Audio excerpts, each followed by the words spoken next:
Hey everyone, it's Abby from Abbey Road Creations, and today I'm going to show you guys how to make your own pair of sleek copper earrings. So for this tutorial, we'll be using one thick base wire, which we'll fold in half, and I'll give it this cool little doubled effect here. And then we'll be using two small weaving wires to secure these beads right in the center of the design. So the exact wires that we'll be using today are two 8-inch pieces of round 1mm or 18 gauge wire. I am using dead soft copper wire. You can also use brass wire. You can use sterling silver filled, sterling silver, anything that is a solid metal or a filled metal, which means for this design, we won't be able to use our plated metals because we will be using our hammering block and anvil, and we're gonna go pretty hard on the hammer, and that could damage any plated wire. So let's just stick away from those today, okay? We are also going to be using 4 pieces of 26 gauge or 0.4mm wire. These are just about like 3 inches long. These are just to secure the beads. And for our beads, we have 2 6mm focal beads, and then I have 2 3mm round copper beads and 2 2mm round copper beads. For our materials, like I mentioned, we are going to be using our hammer and hammering block or anvil today. If you have not already bought one of these, I am going to try and convince you to do it because it is so much fun and it adds such a cool effect to your work, and they're really not that expensive. I got some links in my link tree and the information below the video. So this one is called a half dome chasing hammer. And I really like it because it has this round head, which means that you avoid any of the sharp edges whenever you're hammering, and it's really easy to use. We are also going to be using some chain nose or flat nose pliers. So I use these I got in my original wire wrapping kit years and years ago. It's the color-coded beadsmith kit, the one that I suggest in my in the info link, because you get so many different pliers for such a cheap price. I rarely use these because I don't really know like why I would use them, but it turns out that this head here is just the perfect size to make these bends. It makes your life easier, but it is not necessary for this video. You can still create the same effect with just a basic set of chain nose pliers, okay? You will also want some round nose pliers. We'll use those at the end to make that little loop at the top where the earring hook will go. These are nylon pliers. Once again, not necessary, but they do help straighten your wire in the beginning, so you have a nice straight piece of wire to work with. And of course, our wire cutters. I always recommend flush edge wire cutters, which means that they have a completely flat face right here. This is the best affordable brand that I have been able to find. They're about $10 a pair, and they last a decent amount of time, and they give the cleanest cut that I can find for this price. All right, my other wire cutters are about $80 each. So yeah, this $10 pair works pretty well in a pinch, okay?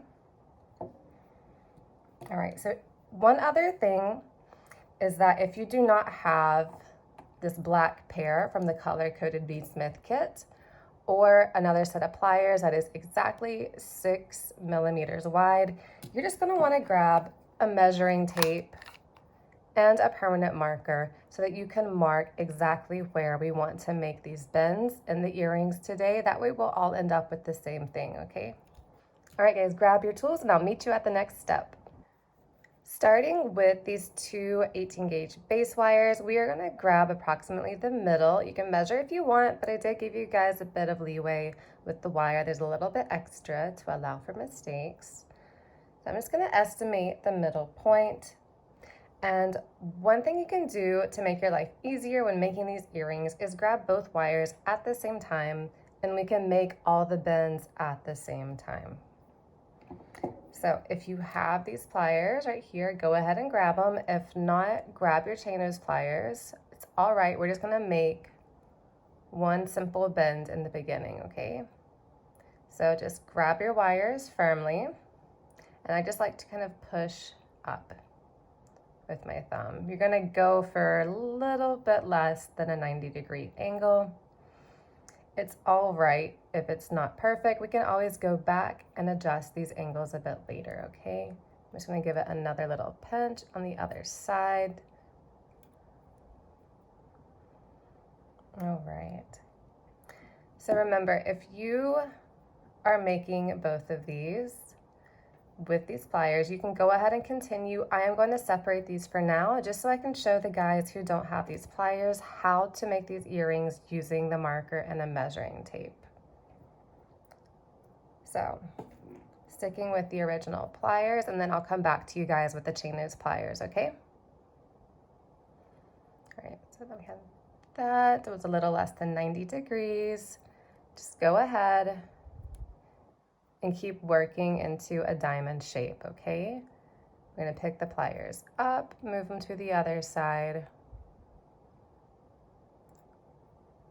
and then we'll have one wire crossing under or over the other. And there we go. So usually I just kind of eyeball this, but I'm gonna, since I do have a pair made, I'm just gonna kind of hold it up to make sure that we're working with a similar length here, and then I can give you guys the height. Yeah, so that's gonna be about the same. It's a little wonky right now, but that's all right. Like I said, we can go back and adjust any symmetry that we need to. But for now, I'm gonna give you guys a size, and we are working with about 7 to 8 millimeters in this empty space right here, okay? All right, so now we're gonna do, or I'm gonna do the same thing with this other piece and show you guys how to do it with just a basic set of chain nose pliers. So what we can do is, whenever I measured this before, when it was hammered, it was about 6 to 7. So I'm just gonna make sure I'm telling you guys the same. Yes, so it's about 7 millimeters. So all you're gonna do is take your marker, and permanent marker is totally okay to use on these types of wires because most of the time it'll come off with the oils in your skin while you're working, or you just take a bit of rubbing alcohol afterwards and you can clean it all up. It doesn't damage the metal. All right, starting from that inside part of the wire. A little harder to do under the camera, but that's all right. I'll find that 7 millimeter mark. And I'm just gonna try and bend it right there.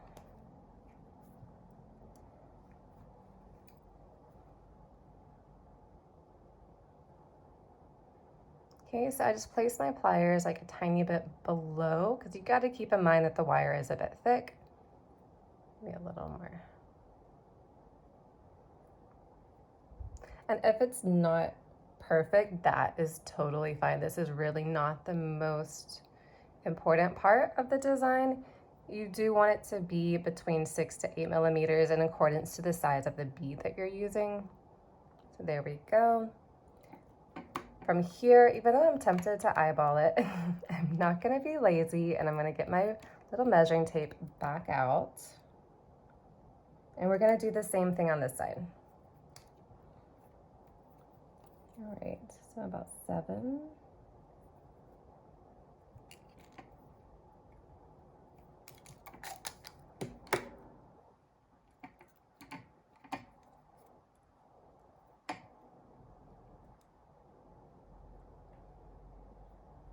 And we'll bend.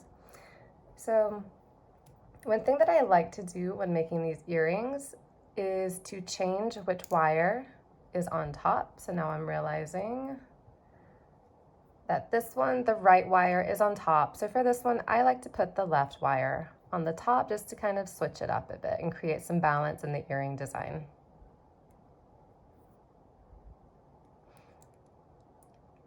So just like we did with the other one, we'll just kind of bend these in, working with the symmetry of the diamond.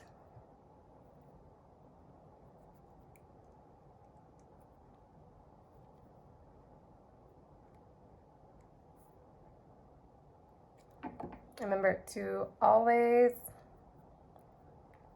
grab your other one and you can hold them up and see. I do feel like this one that I did measuring is a tiny bit bigger, but I can go in, oop, yeah, it is a little bit wonky, isn't it?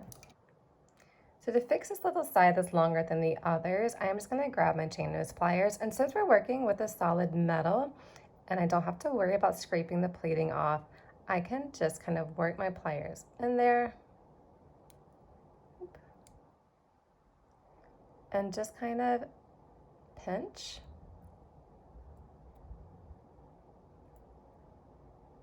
To shorten that side. It was really just off by about 1 millimeter. My ruler slipped whenever I was marking it. But to fix it, it's that simple. I just go in and pinch that little side until it looks even. So now we can get back to where we were to make sure that these are looking about the same.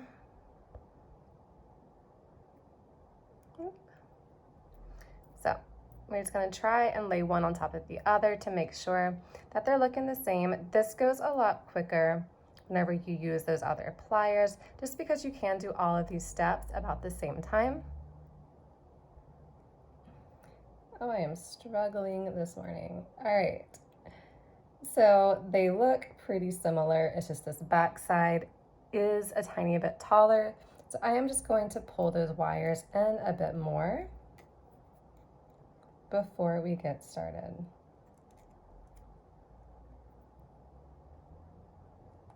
All right.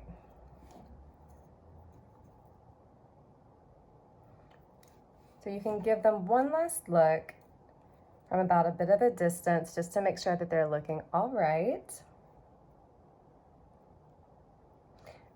And then once you're happy with this step of the design and everything is looking symmetric, we will go to the next step where we will pinch and twist. So if this hurts your fingers, you can use your nylon pliers to hold this while we twist, okay? If not, we're just gonna use our little pinchers right here and hold on tight. So we are going to twist this wire 5 times, okay? So 1, 2, all right, I'm gonna take a little pause and explain that whenever we're doing this, we really want to keep an even V shape. That way it doesn't look like one wire is just wrapping over the other. And make sure that you're applying equal pressure when twisting. It gives you a really nice, pretty twist, okay? 3, 4, 5. All right, straighten anything up if you need to. Now, if you want these to be longer, you can keep twisting. All right, I am just trying to imitate the same design that I have here, and that was 5 twists.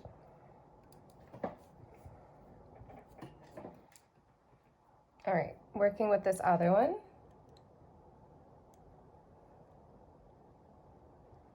This time, we're gonna twist in the opposite direction just because this wire is on top of the other one and it's going down. So I'm just gonna twist in the opposite direction, going with the natural way the wires are going. 1, 2, 3, 4, and 5.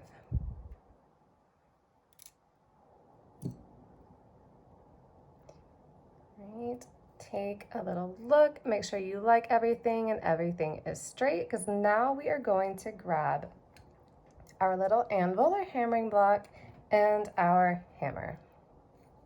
All right, so whenever we hammer, we're gonna hammer on what would be the back side, but since these are pretty similar, it doesn't really matter which side that we choose on, but it is good information to know for the future if you are just starting out with your little hammer.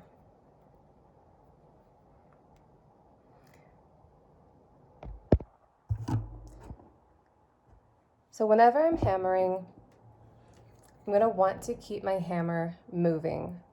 Okay, that way I don't apply too much pressure in the same spot all at the same time, because that can help to distort the wire a bit and cause like little blobs in your wire. So right now, we're just going to gently hammer around everything to give it a bit of a equal pressure in the beginning.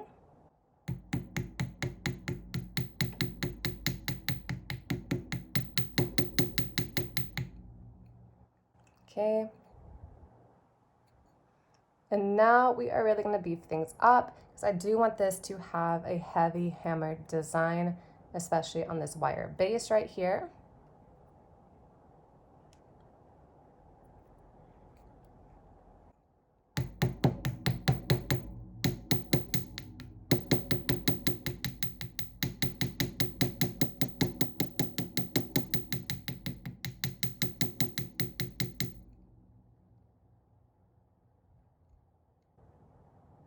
Okay, it looks pretty good. I'm going to hammer a tiny bit more on that part.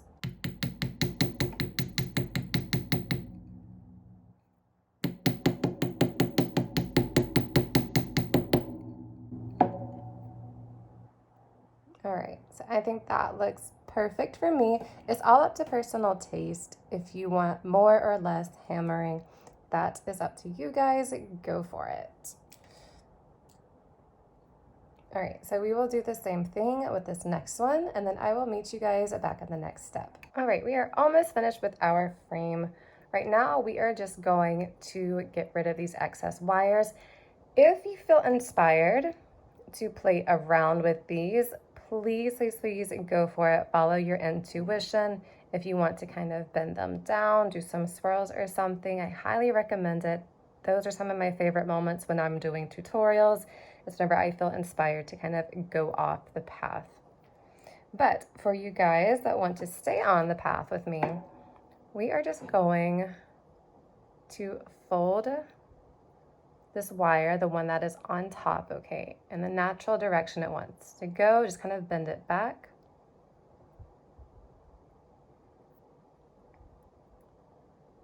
All right, and then we are just going to clip it off right there.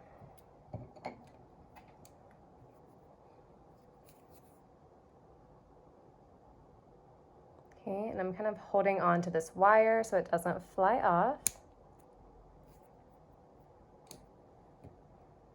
Okay, and then just grab your chain nose pliers and we'll go in there and give it a little pinch. And now to finish it off, we're going to grab our round nose pliers, and I'm just going to pinch on that other wire gently. Remember, because our round nose pliers can cause those little indentations. It's inevitable, but we can prevent how bad it gets. So we are just going to gently work that other wire around. This is the little loop that we're creating where we will put the earring hooks. And I'm going to keep pulling it around until it kind of falls into place just above that other wire. If yours doesn't quite land there, don't worry about it. It's all right. And I'm going to take my chain nose pliers, kind of squish everything down, and I'm going to gently just pinch that loop as I continue pulling that wire. Okay, I'm going to switch to the back side so you guys can see. I kind of just want it to fall in place right above that other one. And then we're going to clip it off just right in there.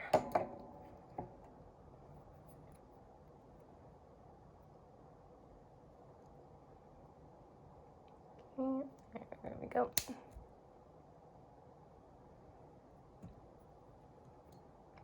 And then grab your chain nose pliers and we will pinch that in. All right, I'm also going to give a little pinch here just to kind of line everything up. All right, feel free to straighten out anything that needs straightened out. Check for rough ends. I have a little bit of one right there, so I'm just going to pinch it in a tiny bit more.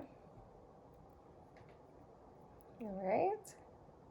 And you're gonna go ahead and do this same little trick to the other earring, and then I'll meet you guys in the last step where we're just gonna add a little flare to this open space right here.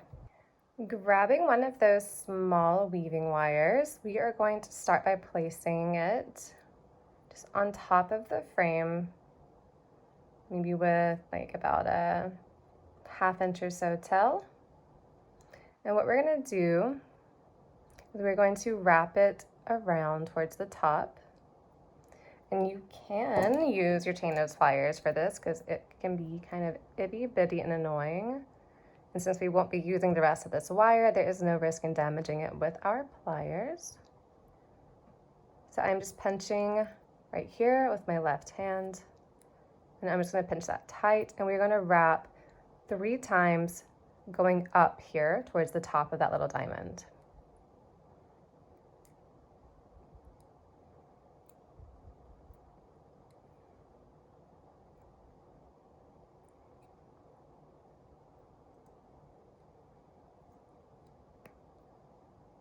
All right, pull nice and tight. Then we're just going to slide that on up there.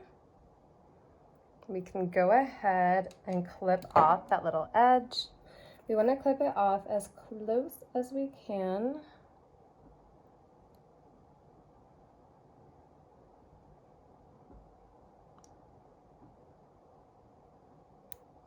There we go. And then we'll pinch that in. Make sure that sharp edge is pinched in really nice. And then that is where that one will go. We're going to do the same thing with the other one. So this will move up and down for now. That's totally fine. This other one will do the same.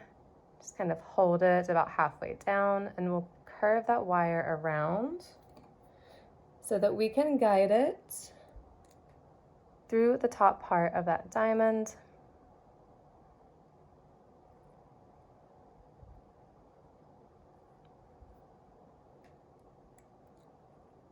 And we will wrap this around the same about 3 times.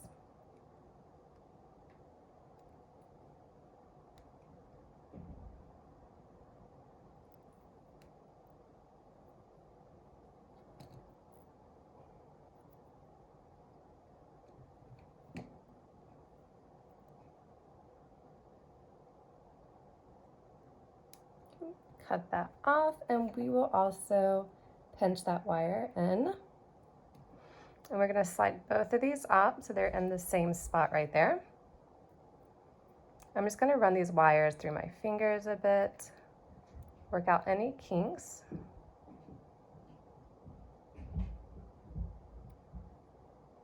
And now we're going to add on our beads. So we are going to start with this 2mm bead, followed by the 3mm, followed by the 6mm bead.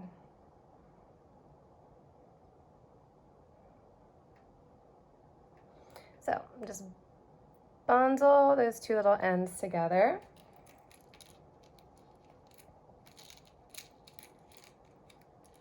Fish one of these tiny beads out, and we're going to work both of those ends into the bead.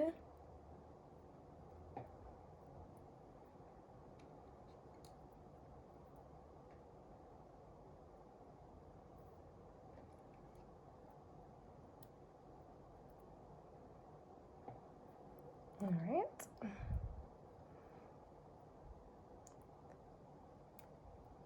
Okay, I'm gonna work those coiled wires back up to the top, and we're just going to push these beads up in there. You may need to pull some of the wires separately. So what I do is I just kind of hold on right here as I'm working these into place so that they're both kind of even at the top. And then they should fit just snugly right into the middle of that diamond. Now to finish it off, I like for the wires to be on the back side wrapping around. I just think it looks better with the way that the tiny wires lined up once they're oxidized. This may just be kind of like an OCD thing for me. So if it's annoying, don't worry about it. But I do like the way that it looks in the end with those wires behind wrapping up around. So You're just going to kind of pull those wires to the side. Make sure everything is still looking a bit lined up here. And then this time, we're going to do the same where we kind of work up towards that little peak in the diamond. So you see how I'm just wrapping around that base wire, and I'm going to pull that tight.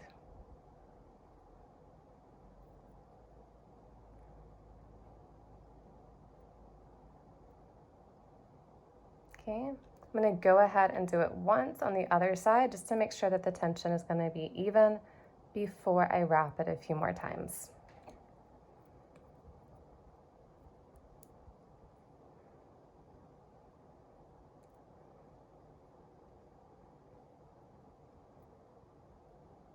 All right, so let's go ahead and wrap that 2 more times, and then we'll be done with our first earring.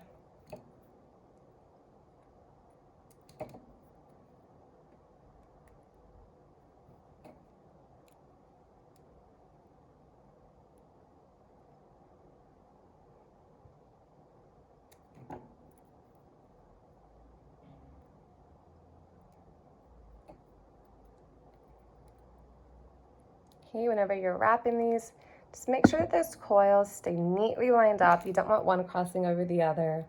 It doesn't look like a big deal in the beginning, but once you oxidize it, that really does stand out. Okay, you can kind of pinch them together like this.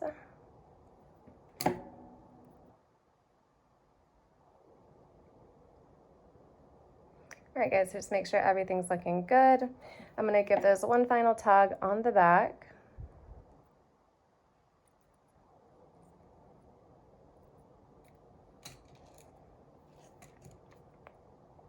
And now we are good to snip these off.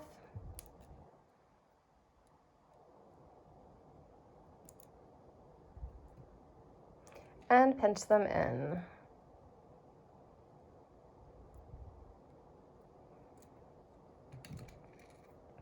All right, so just repeat that with the other one, and we'll throw on some earring hooks, and you guys will be ready to go.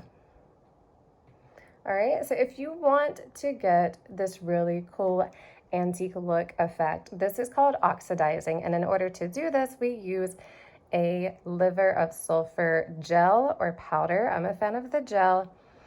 I'm not going to cover that in this video, but I do have a separate video showing how to do this. It's really easy to do.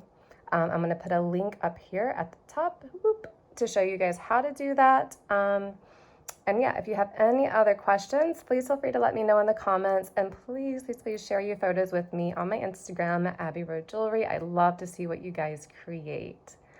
All right, guys, have fun with this tutorial, and I will see you next time.